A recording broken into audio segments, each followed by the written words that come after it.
Muy buenos días a todas, a todos. Muchas gracias por estar aquí. Mi reconocimiento especial a la universidad que nos acoge, al doctor Rodríguez, al rector, también a los representantes de tanto del Sistema de Naciones Unidas como de la Oficina de la Alta Comisionada de Derechos Humanos, que conjuntamente pues, con la Comisión hemos sacado adelante este esfuerzo. Por supuesto, una gran alegría reencontrarme con Rodrigo tantos años. Estamos viejos, ¿no? Estamos viejos. Éramos jovencitos cuando empezamos a caminar por este mundo. Y bueno, me toca hacer algunos comentarios breves sobre este tema de lucha contra la corrupción desde el quehacer y la preocupación, el trabajo de la Comisión Interamericana de Derechos Humanos. Debo decirles, no obstante, que aquí traía unas notas que voy a seguir muy a la pasada, porque aunque este certamen está empezando, pues con las intervenciones que hemos tenido, yo creo que ya la mesa no solamente está más que servida, sino muchos de los temas presentados y bastante desarrollados. Entonces me temo que mucho de lo que uno va a ir diciendo, la idea es no caer también en repeticiones, y estoy además seguro que Rodrigo inmediatamente y los otros expositores van a aportar un enfoque mucho más profundo, especializado en esta materia, que yo sin duda no tengo. La corrupción podría parecer, al hablar de corrupción y derechos humanos, que es algo relativamente nuevo esta articulación.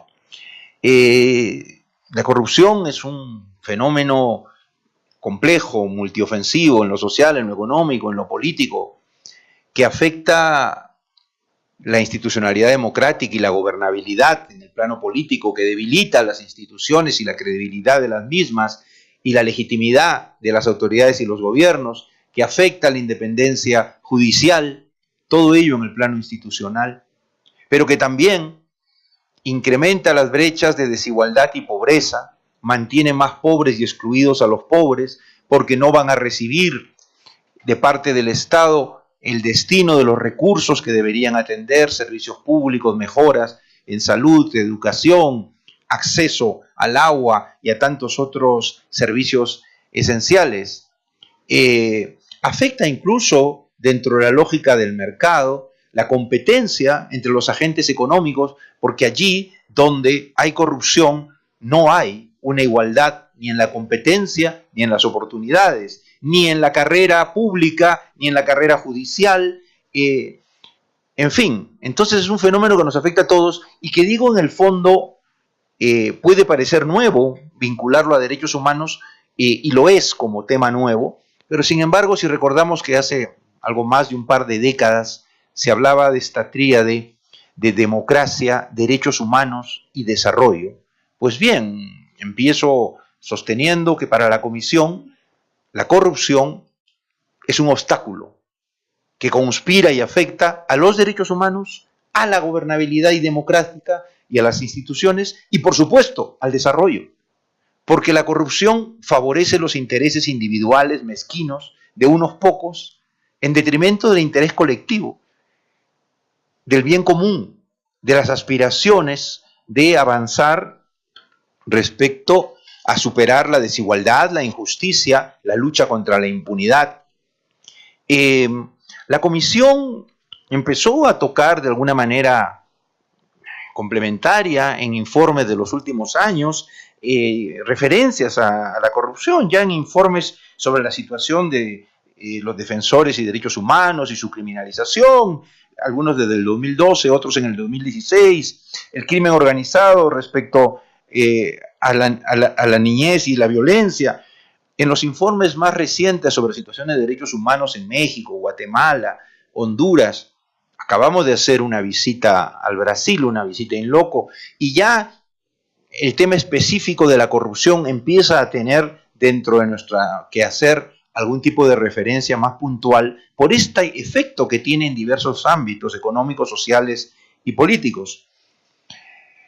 En el año 2017 y 2018 la Comisión aprobó unas resoluciones, la 1-2017 y la 1-2018, que ponen énfasis específico en el tema de la corrupción y manifiestan cómo existe la necesidad de una lucha frontal contra la corrupción porque ésta conspira, por ejemplo, contra los derechos humanos, en particular o fundamentalmente contra lo que significa la vigencia, el avance en los derechos económicos, sociales, culturales y ambientales. Nuestra relativamente joven Relatoría Especial para los Derechos Económicos, Sociales, Culturales y Ambientales, Redesca, sacó como un primer producto, el año pasado aprobó un informe sobre la pobreza. Y la pobreza sin duda se ve acrecentada allí donde hay corrupción en el manejo de los recursos públicos, en su distribución y en su uso. También en la resolución 1-2018 se plantea cómo la falta de transparencia y la mala gestión de los recursos públicos incide en hacer más grave la situación de discriminación y exclusión de los sectores más vulnerables de nuestra sociedad. La Comisión puede señalar que, por ejemplo, si vamos al plano de la democracia y el plano institucional, probablemente corrupción hace mucho tiempo existe, no sé si desde siempre, pero hace mucho tiempo. Pero en los últimos años, nuestro continente, el escenario político de nuestro continente, se ve fuertemente afectado por denuncias, por evidencias de corrupción. En algunos casos con algunas sanciones ejemplares, en otros todavía con dilaciones y en otros con impunidad. Pero no es casual, recordemos, que en los últimos años, en más de un país del continente, un presidente puede haber sido destituido o tener que renunciar ante la evidencia de casos de corrupción de su gobierno, o varios expresidentes de diversos países del continente, o exministros, o exaltas autoridades, están siendo procesados, o están presos, o están prófugos. Es decir, hoy en día las denuncias de corrupción, los casos de corrupción atraviesan la política en nuestro continente, deslegitiman el sistema democrático, porque no solamente es patrimonio de las dictaduras y de los autoritarismos la corrupción, sin duda hay o puede haber más corrupción en regímenes autoritarios y antidemocráticos porque su cultura de concentración del poder, de secretismo, favorece la corrupción. Incluso algunos dicen que la facilita porque hay que negociar simplemente con las cabezas. En un esquema democrático, la corrupción a veces se democratiza, entre comillas. Hay más corruptos. Hay que repartir más la corrupción. No sé si eso genera mayor igualdad. Pero de hecho, la corrupción es una raya más al tigre en los autoritarismos, pero es una muy dura señal en las democracias, porque la crisis de confianza que existe en la ciudadanía de muchos de nuestros países, que llega a asumir que casi ejercer alta función pública o ser político es también sinónimo real o potencial de ser un corrupto, deslegitima el sistema, deslegitima la credibilidad democrática. Pero también esto se traduce en algún tipo de elementos que obligan a combatir la corrupción. Por eso es tan importante las políticas de transparencia, de acceso a la información pública, de rendición de cuentas. Y eso tiene que ver con derechos como el acceso a la información pública. Por ejemplo, la garantía a la libertad de expresión, a una prensa independiente que fiscalice, que denuncie, porque muchas veces conocemos de los grandes casos de corrupción a partir de investigaciones o denuncias que se pueden dar o difundir a través de la labor de la prensa. Obviamente, regímenes corruptos o proclives a la corrupción buscan acallar, perseguir a esa prensa independiente, a esos periodistas, a esas organizaciones de la sociedad civil que investigan y denuncian la corrupción, a esos defensores y defensoras de derechos humanos que cuestionan, denuncian la conducta, la complicidad de determinados funcionarios y intereses privados. Esa es un poco la gran corrupción de la cual hoy se ocupa la prensa, los medios en nuestro continente. Hay también la pequeña corrupción. frente a la cual tenemos que estar prevenidos y vacunados, en la cual muchas veces podríamos caer nosotros, ¿no? Porque claro, hay la gran corrupción, esa que enriquece a algunas empresas para que ganen más, a algunos funcionarios para que complementen bastante superiormente sus salarios, pero muchas veces en esta conjunción de una persona que tiene que realizar un trámite para un asunto al cual considera puede tener derecho, pero que hay un funcionario que le pide por cumplir su labor algún tipo de estímulo económico y uno, para sacar el beneficio, lo paga. Bueno, eso es corrupción también. O favores. Los latinoamericanos que somos tan proclives a los afectos y a las amistades. Hacer favores. No como decía, creo que Martín Fierro, eso. La ley es para tratar al enemigo, ¿no? Al amigo no se le trata con la ley. Al amigo se le beneficia. Bueno, favores. A veces sin un centavo de dinero, pero favores políticos, favores económicos, porque somos amigos. Eso también es corrupción. Y eso afecta, sí, derechos humanos, eso afecta competitividad, eso afecta transparencia. Yo personalmente creo que es indispensable, y la Comisión así lo señala, tener un régimen, un marco normativo que combata la corrupción con firmeza, que transparente el accionar del Estado, y eso creo que es una buena medicina preventiva. Va a hacer más visibles los actos del Estado, la fiscalización de su gestión. No va a evitar el problema. La gran corrupción salta por encima de todas las normas, de todos los procedimientos, de todas las transparencias, pero por lo menos permite individualizarlo un poco más, visibilizarla un poco más y desalienta o pone al descubierto otros casos menores de corrupción o la dificulta, aunque otros diría la encarece. Porque cuando más obstáculos hay, la corrupción paga más, corrompe más, ofrece mayores atractivos. O sea, muchas veces, como alguien diría, la lucha contra la corrupción y el ser eficaces en ella eleva el valor de la coima. Bueno, entonces esto se ve en el plano institucional y se ve sobre todo también en un tema que es muy importante para los derechos humanos, que es la independencia de la función jurisdiccional. La independencia de los operadores de justicia, porque allí donde los marcos normativos de transparencia o de prevención no alcancen o fallen, el otro escenario que nos queda es que exista un sistema judicial independiente a nivel de fiscalías, jueces, procuradurías, que investigue los casos de corrupción, que identifique a los culpables y lo más importante, que los sancione. Y por eso, también en lo que significa la institucionalidad de los sistemas judiciales, es muy importante sistemas de transparencia en todo lo que significa el proceso de selección, ascensos, promociones de fiscales y de jueces, que no sean el producto o de favores políticos o de selección deliberada, de poner en el sistema judicial a aquellos que van a ayudar a mantener la corrupción, a generar la impunidad o a tapar los delitos que altas autoridades o sectores económicos privados cometen.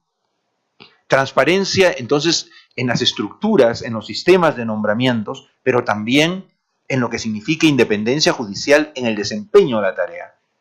Existen en el continente casos importantes de magistradas y magistrados judiciales que luchan contra la corrupción. Es curioso, pero en estos últimos años, a raíz de algunos informes y visitas que hemos desarrollado a algunos países, a raíz de esfuerzos como el que hay en la CICIG, en Guatemala, por ejemplo, para la comisión no dejó de ser especialmente interesante asistir en una visita a Guatemala de seguimiento de un informe, creo que era del año 2015, en una visita del año 2017, y que la mitad de la Corte Constitucional nos pidiera en nuestra reunión de trabajo común medidas cautelares y tener a una fiscal general con medidas cautelares y otra que lo pedía, porque por estar investigando y denunciando la corrupción, el poder político y el poder económico los amenazaba, los hostilizaba a ellos, a sus familias, a su vida, su integridad y por supuesto también su continuidad en la carrera judicial. Entonces, sí, la corrupción corrompe el aparato del Estado. Dicen pues que para que haya corrupción, de hecho tienen que haber dos lados, a veces más de 2. La corrupción creo que ha demostrado que no tiene, digamos, una preferencia especial, una mayor proclividad en una ideología. Hay regímenes corruptos en la derecha y en la izquierda.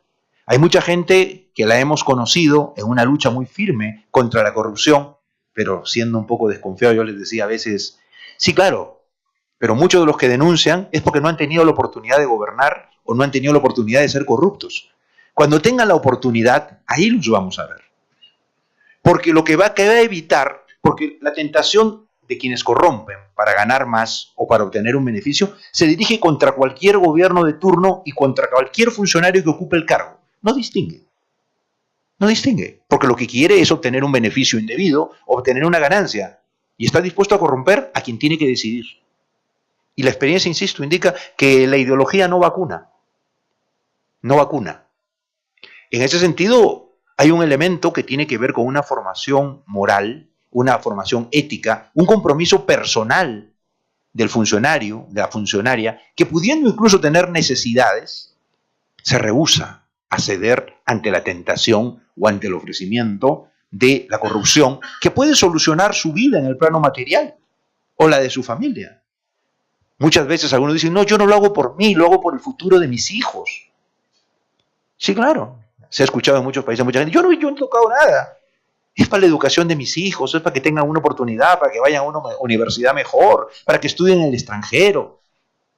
Bueno, no es que haya corrupción pues, por buenos fines, hay un elemento moral y un elemento ético que casi es, sí, la mejor vacuna frente a la corrupción. Entonces, esto lo vemos en el plano institucional. Sin independencia judicial, sin libertad de expresión, sin transparencia, sin acceso a la información pública, se hace mucho más difícil la lucha contra la corrupción y sobre todo la lucha contra la impunidad. Pero en el terreno ya más específico, por ejemplo, de los derechos, como se ha señalado, ¿no? Todo lo que significa, y repito lo que decía, pensemos en un derecho del cual es tan importante y se habla poco, el derecho a la igualdad, pero mirado en el plano económico de competencia, ahora que está tan de moda hablar del mercado, de la libre competencia. Bueno, pues la igualdad se ve muy afectada por la corrupción. Por lo cual habría que sumar esfuerzos. Todo aquel que quiera una economía más libre, más competitiva, tiene que luchar contra la corrupción. Tiene que denunciarla. Pero también, por supuesto, ya en el terreno de los servicios sociales, de la concesión de la gran obra pública.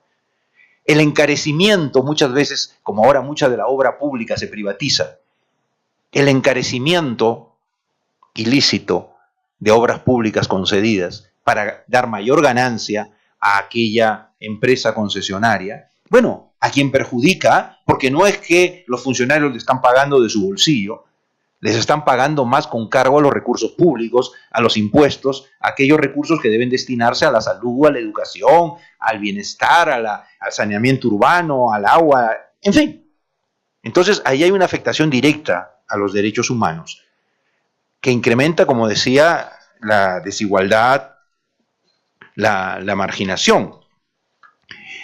Y también esto sin duda genera un efecto para el desarrollo, ¿no? Muchas veces los países que avanzan menos en lo que significa construir el desarrollo son aquellos que a su vez tienen los mayores índices de desigualdad social y económica y de corrupción, paradójicamente.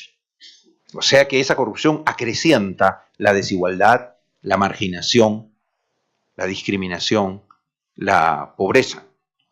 Y por ello también la labor de los defensores y las defensoras de derechos humanos, de las organizaciones de la sociedad civil y de la prensa que denuncian, que investigan la corrupción, resulta tan incómoda para los corruptos.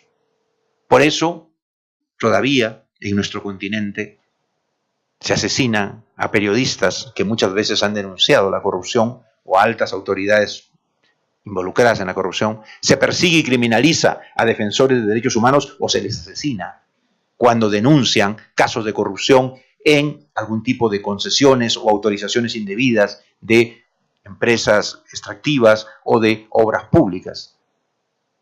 No es casual que América Latina sea el país del mundo, sea el continente del mundo, donde 3/4 partes de los asesinatos de defensores de derechos humanos ocurren en América Latina. y que tengamos al país que aparece con los mayores índices de asesinatos de defensores de derechos humanos. No es casual, porque mucha de esa labor de esos defensores toca la denuncia de la corrupción en el aparato del Estado o de colusiones entre intereses privados y funcionarios públicos. Y resultan incómodos entonces los defensores y las defensoras de derechos humanos o la investigación periodística para este tipo de entidades, para el crimen organizado, que corroe todas las instituciones también, las campañas políticas. Porque como dice alguien, quien aporta y no quiere aportar de manera transparente, sino aporta por lo bajo, es porque algún beneficio oculto espera recibir a cambio de el, entre comillas, favor a la campaña política de alguien. No es caridad, no es altruismo.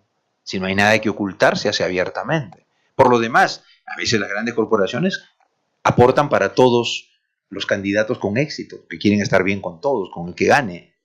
Pero el problema es cuando eso se hace por debajo de la mesa, porque ahí ya hay un interés oculto, ¿no? Entonces, campañas políticas o ya en la contratación pública, que son temas que no se miraban antes tanto desde los derechos humanos, pero como perjudican el desarrollo de los derechos humanos, como perjudica el desarrollo en sí mismo, hoy sí tienen nuestra mirada mucho más atenta. Por eso la Comisión participa con entusiasmo en este foro, estuvo en la cumbre anticorrupción del año pasado, no, de este año. Del año pasado, este año fue, de Lima. Pero lo curioso es que muchos de los involucrados en aquellas cumbres presidenciales son hoy corruptos conocidos, ¿no? Entonces, como eso digo, este no es un escenario cerrado y hay que tener vacunas muy sólidas que son más morales y éticas, ¿no? Porque es un problema que hoy sí está muy divulgado en el continente. Sí, pero es también un fenómeno que va a afectar lo que significa la gobernabilidad, la institucionalidad y también, sin duda, los derechos humanos. Por eso, para la Comisión es importante empezar ya a trabajar más específicamente este tema, empezar a sumarse a otras organizaciones de la sociedad, del sistema de Naciones Unidas, en esta acción, porque como se ha dicho, o acá somos firmes, o acá nos unimos, porque de lo contrario, esta es una lucha muy desigual, ¿no? La corrupción es, como dirían alguien, es un monstruo grande que pisa fuerte, ¿no? Y nos pisa también, y nos puede pisar, y nos puede pulverizar si somos incómodos. Por eso tenemos que sumar esfuerzos y por eso estamos aquí y agradecemos la invitación y la Comisión seguirá trabajando en esta línea cada vez de una manera más específica. Muchas gracias.